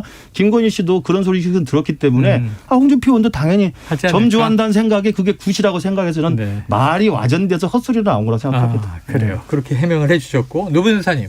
그 이명수 기자, 우린 지금 강진구 기자 전화 연결했는데 이명수 기자 직접 만나셨죠? 네, 오늘 아침 저희 노영희 뉴스인사이다에서 인터뷰를 했습니다. 매일 아침 이제 뉴스를 전하시니까. 그런데 좀 그러면 사람을 직접 만나보면 신뢰의 문제 어떻게 믿을만해요? 느끼시기에 어때요? 저의 개인적인 느낌이 이거는 저의 뇌피셜 내지는 저의 개인적 느낌이니까 이걸 가지고 또 뭐라고 하실 필요는 없고 안 할게요. 그분은 되게 순박한 약간 좀 시골 젊은이 같은 느낌이 좀 들었어요. 솔직히 아마 그래서 김건희 씨도 조금 더 마음을 편하게 열었을 가능성이 좀 있어 보이는데 저는 그래서 이명수 기자가 제가 이제 예를 들면 추측해서 뭔가를 질문을 하면 그거 아니라고 정확히 말을 해주는 그런 부분들이 있고 그다음에 여러 가지 측면에서 김건희 씨를 보호하려는 그래도 말을 많이 하더라고요. 그래서 이 사람이 그래도 객관적으로 기자라는 것 때문일지 몰라도 객관적으로 뭔가를 얘기하려고 하는 사람이구나라는 걸 느꼈습니다. 알겠습니다. 아유 궁금한 게 너무 많은데 시간이 다 됐어요. 벌써 됐습니까? 전화 인터뷰가 너무 길었나 봐요. 토론으로. 할 이야기가 많은데. 그래서 김우식 전 시장님 또 나와 주셔야 됩니다. 저희가 모실게요. 대선까지 뭐 따질 게 많으니까 여기서 다 하시죠. 좋아요. 자 오늘 뉴스 주간 이슈 원데이 여기서 마무리하겠습니다. 노영희 변호사님, 김우식 전 실장님 고맙습니다. 네, 고맙습니다. Splish splash, I was taking a bath. Long about a Saturday night. Yeah. 점심 먹고 유쾌한 시사 디저트 한 입. 최영일의 시사본부. Well, I stepped out the tub and put my feet on the floor. I wrapped the towel around me and I opened the door. And then a splish splash. 네, 시사본부 매일 이 시간 청취자분들께 드리는 깜짝 간식 선물. 자, 오늘도 편의점 상품권 직접 골라 드시라고 드려봅니다. 이 코너 들으시면서 문자로 의견 주시는 청취자분들에게 이 편의점 상품권 쏘고요. 짧은 문자 50원, 긴 문자 100원이 드는 샵 9730으로 의견 많이 보내주시기 바랍니다. 자, 월요일 전 세계 지구촌에서 벌어지는 생생한 국제 뉴스를 살펴보는 시간입니다. 국제본부 문희정 국제시사평론가를 모셨습니다. 어서 오세요. 네, 안녕하세요. 야, 이슈가 많은데 이게 좀 엄중한 것도 있어요. 네. 미국에서 자국민에게 러시아 여행 금지령을 내렸다. 그렇다면 이게 걱정되는 게 우크라이나 침공 문제. 네. 현실화 가능성이 높아진 겁니까? 글쎄 아직까지 현실화까지라고는 얘기를 못하겠지만 지금 미국이 우크라이나 주재 대사관 직원들에게 철수 명령을 내리기는 했거든요. 여행 금지뿐 아니고 철수 명령도. 그렇습니다. 예, 일단 뭐 우크라이나 내에서 러시아의 군사 위협이 지금 가중이 되고 있다라고 얘기를 하는데 지난 21일에 미국의 그 토니 블링컨 국무장관하고 러시아의 외교장관이 네네네. 사실 회담을 했거든요. 스위스 맞아요. 제네바에서. 사실은 잘 안 됐어요. 그리고 그 이전에도 벌써 지난 그 1월 아래만 세 차례에 걸쳐서 미국을 비롯한 서방 국가와 러시아 사이에 협상이 있었지만 이게 안 된 이유가 뭐냐면 러시아 차원에서는 자신들이 원하는 요구 조건을 먼저 건넸어요. 그래서 러시아의 입장은 그겁니다. 그래서 니들이 받을 거야 안 받을 거야. 거기에 대한 대답만 해. 네. 근데 사실 러시아가 작성한 그 초안을 서방 국가가 일방적으로 받는 모양새를 취하기는 쉽지 않거든요. 그렇죠. 어떤 식으로든 그 초안을 가지고 협상을 하고 싶은 거고요. 조율을 하던가. 네, 러시아 입장에서는 절대 협상을 하지 않겠다는 입장이고요. 일방적으로. 맞습니다. 그래서 평행선을 달리고 있는 상황이기 때문에 지금 상황에서는 몇 번을 협상 테이블에 앉더라도 달라질 게 없습니다. 지금 여기서 제일 애가 타는 쪽은 우크라이나 쪽이거든요. 그렇죠. 예. 걱정이 되겠죠. 자, 그렇다면 이게 어떻게 흘러갈 것인가 걱정인데 계속 긴장감은 높아지겠네요. 근데 예, 지금 쉽지 않은 게 유럽 연합 국가들 입장에서는 에너지 대란이 좀 심각해지면서 맞아요. 섣불리 어떤 대응을 할 수가 없습니다. 적극적으로 나설 수가 없어요. 러시아가 에너지를 그냥 틀어주고 있으니까. 그렇습니다. 예. 자, 미국과 러시아의 평행선 어떤 좀 극적 돌파구를 찾을지 우리가 지켜봐야 될 것 같습니다. 자, 오늘은 일본 관련 소식을 알아보죠. 이 후쿠시마 오염수를 막는 동토벽에 냉매가 누출되는 사고가 발생했다. 네. 어떤 내용이에요? 이게 이제 그 2011년 3월에 동일본 대지진이 발생했을 때 후쿠시마 제1원전의 1호기부터 4호기까지 냉각 장치가 고장이 나지 않습니까? 그래서 이 멜트다운이 된 거죠. 맞습니다. 예. 그래서 그 사실은 핵연료를 둘러싸고 있는 그 피복이 이제 녹아들면서 거기에 뭐 지하수라든지 빗물이라든지 이런 것들이 닿으면서 계속해서 이 고농도 방사성 물질을 함유한 오염수가 계속해서 발생을 하고 있는 상황이었죠. 자, 이걸 막기 위해서 2016년에 물이 흐르는 통로를 영하 30도의 얼음벽으로 차단하는 일명 동토벽이 설치가 됐습니다. 얼음벽, 그래서 동토벽이군요. 그렇습니다. 자, 그런데 이게 이제 지난 16일에 후쿠시마 원전 운영사인 도쿄전력이 살펴보니까 이 냉매인 염화칼슘 수용액 보관 탱크 4기 중에서 2기의 수위가 내려간 것을 발견한 거예요. 그래서 탱크 수위 변화를 딱 근거로 보니까 약 4톤의 냉매가 누출된 것으로 추산이 되고 있습니다. 그럼 지금 말씀하신 게 방사능 누출을 막으려고 한 건데 이게 냉매가 유출돼 버렸으면 또 방사능이 밖으로 빠져나와서 심각한 피해 발생하는 거 아닌가 우려가 되는데 어떻습니까? 일단 도쿄전력 측은 누출된 염화칼슘 수용액이 유해물질이 아니기 때문에 환경에 미치는 영향 없다. 그리고 냉매가 누출되더라도 동토벽 자체가 녹기 시작하기까지는 수개월이 걸리기 때문에 지하수 유입을 억제하는 기능은 그대로 유지가 되고 있다. 뭐 관 일부가 손상됐을 수 있는데 우리가 손상된 부분을 찾아서 보수하겠다 이렇게 밝히고 있습니다. 네. 그런데 알고 보니 이 동토벽을 둘러싼 사고와 또 이런 우려들이 처음이 아니라고 하던데요. 그게 문제입니다. 지난해 11월에 이미 동토벽 일부에서 온도가 0도를 넘는 상태가 계속이 됐거든요. 이게 무슨 얘기냐면 동토벽인데 온도가 0도를 넘어갔으면 심지어 13.4도까지 올라간 곳도 있었어요. 냉각 기능이 없는 거잖아요. 그렇습니다. 그래서 그 부분과 관련해서 원인 규명과 대책을 마련 중에 이 사고가 또 발생을 한 거고요. 2020년 1월에도 이 동토벽의 동결관 4곳에서 1,600리터의 냉각제가 유출이 됐다고 발표를 한 적이 있습니다. 당시에도 뭐 새고 있는 동결관 부품 바꾸겠다. 냉매가 해로운 물질이 아니어서 문제 없다. 동토벽 가동 자체도 문제 없다라는 식으로 지금하고 똑같이 해명을 했어요. 근데 이게 사실 과연 이 동토벽이라는 게 실효성이 있는 거냐라는 얘기는 처음부터 계속해서 나오고 있는 상황이었거든요. 그런 와중에 반복되고 있지 않습니까, 사고가. 그래서 이 도쿄전력의 해명에 대한 신뢰도가 떨어지는 게 사실입니다. 애초에 만든 것 자체가 이게 실효성이 있는 거냐 하는 네. 원론적인 문제까지 제기가 된다. 이 심각한 것 같은데 자 후쿠시마 원전 사고라든지 또 후쿠시마산 농수산물 등과 관련해서 일본 정부 맨날 안전하다. 그런데 믿을 수가 없으니까 걱정이 많은 거잖아요. 도쿄전력의 말도 믿을 수가 없죠. 네, 도쿄전력 말도 믿을 수가 없고. 근데 오염수는 지금 유출하는 상황까지 흘러가고 있고. 자, 이런 가운데 일본 내 지진이 또 발생했어요? 네, 맞습니다. 22일 오전 1시 8분쯤에 일본 규슈 지역 미야기현 동쪽 바다에서 진원의 깊이가 45km로 분석되는 규모 6.6의 지진이 발생을 했습니다. 그래서 인근 지역인 오이타현과 미야자키현에서는 일본 기상청의 자체 등급인 진도 5 강이 관측이 됐는데 이게 이제 어느 정도냐면 실내에서 물건들이 쏟아지고요. 전봇대나 건물 일부가 무너지거나 유리창도 깨졌고 수도관 파열로 인한 침수 피해와 정전도 발생을 했습니다. 네. 근데 여기서 끝난 게 아니고 진도 1 이상의 흔들림이 22차례 관측되면서 네. 오전 9시까지 지진이 계속됐다는 겁니다.